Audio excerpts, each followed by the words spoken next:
Fridays are awesome. Welcome to CNN Student News. I'm Carl Azus.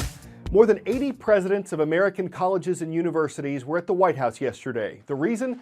President Obama wants more low-income students to go to college, and he's looking for these college leaders' help. The White House says that for families who earn some of the lowest incomes, 9% of students get a bachelor's degree by age 25. For families earning some of the highest incomes, it's 54%. The president says low-income students get less help preparing for tests and figuring out how and where to apply for college.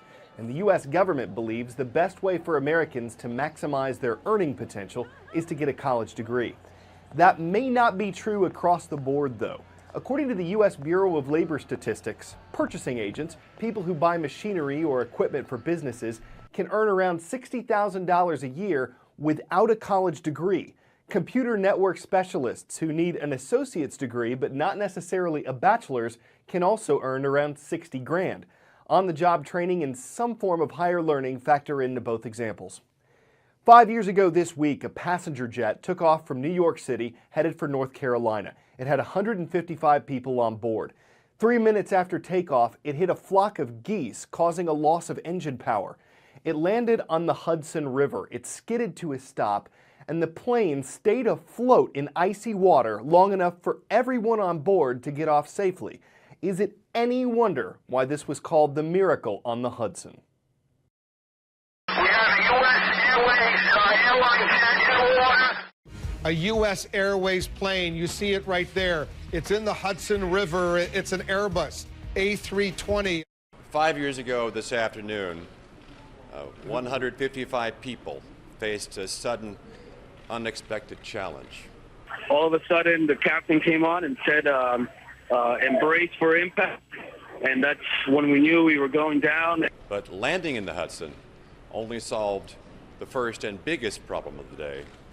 We then had to find a way to get 155 people out of the Hudson River to safety on a day when the air temperature was 21 degrees, the water was 38. We had numerous people on the wings of the airplane. The first New York waterway ferry, we know from watching the surveillance tapes, arrived alongside Flight 1549 less than 4 minutes after we'd stopped in the Hudson.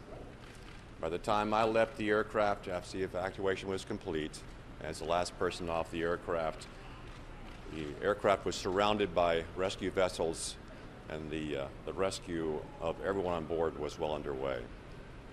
We have much to be thankful for. Much was saved that day.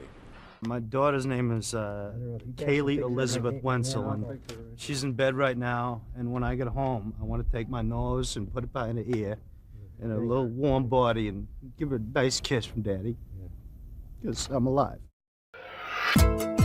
Just the facts. Dr. Martin Luther King Jr. was born on January 15, 1929. His birth name was Michael Luther King Jr. The American civil rights leader published 6 books. He also wrote sermons and lectures. He was the first African American to become Time magazine's Man of the Year. And in 1964, Dr. King became the youngest person at the time to win the Nobel Peace Prize. The holiday named after him falls on the third Monday in January. We'll have more coverage after the MLK holiday on Tuesday.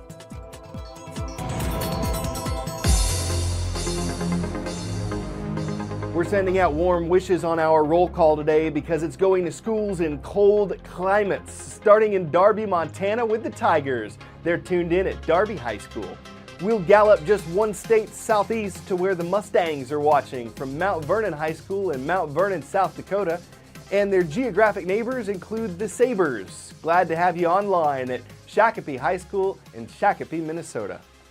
Next up, an event for car buffs, the Detroit Auto Show. It started back in 1907, showcasing 33 vehicles.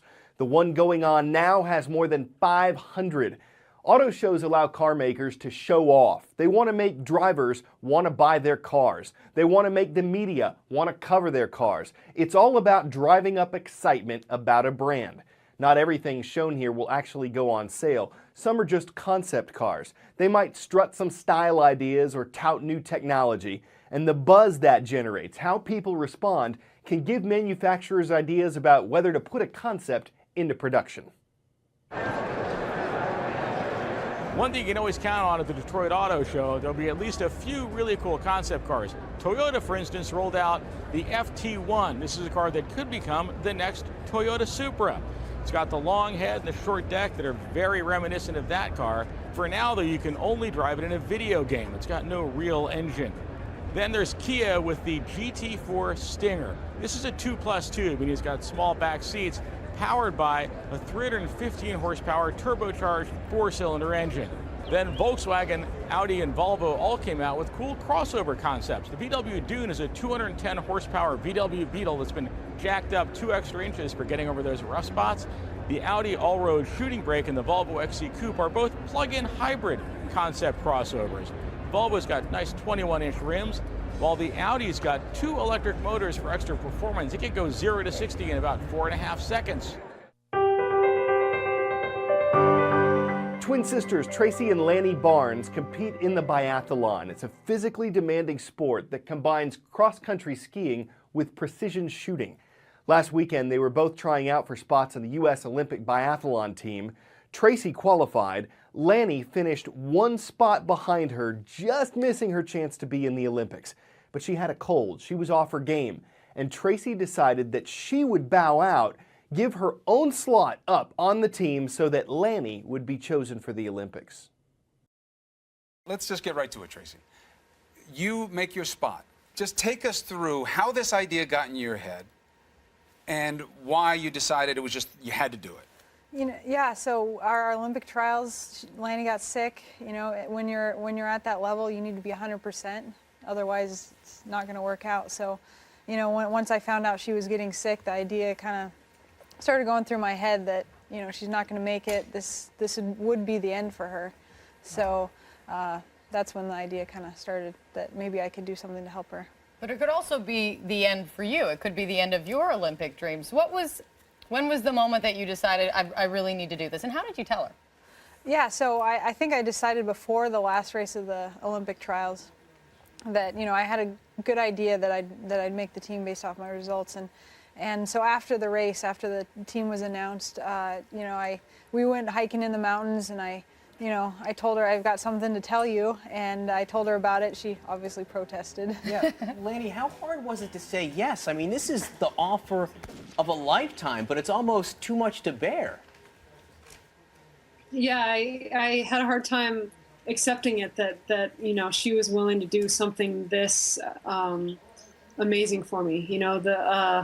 It's hard to put into words, what this means to me, and the fact that she's willing to give up her dreams so that I can live mine. In the Russian capital of Moscow, about 1,000 miles north of where Lanny will be competing, the government wants subway riders to get in the Olympic spirit and in shape. You could pay 30 rubles, about $1, for a metro ticket, or you could do 30 squats. As CNN reporter Phil Black found out, for some folks, that's easier said than done. Okay, it is a bitterly cold Moscow day. What could possibly go wrong? A very popular one I've noticed has been, here we go, the Superman. It's not counting. There's also the squatting chicken. I've seen that a bit. That's popular. Pretty easy, or so I thought. 59, 60. Yes, sure does, the men said. One more time. Annoyingly, he was right. I did 29. No, it said fit. They said, that's why you need to do it all over again. Everyone else seemed to be much happier with the experience. They told us they'd like to see more of the machines and think it's a great way to build Olympic spirit. Not to mention your quadriceps. The idea could help folks get a leg up on saving money if they don't tend on getting injured. But of course, there are hamstrings attached. This train's leaving the station. Please remember, no show on Monday. We'll be back Tuesday after the Martin Luther King Jr. holiday. Have a great weekend, y'all.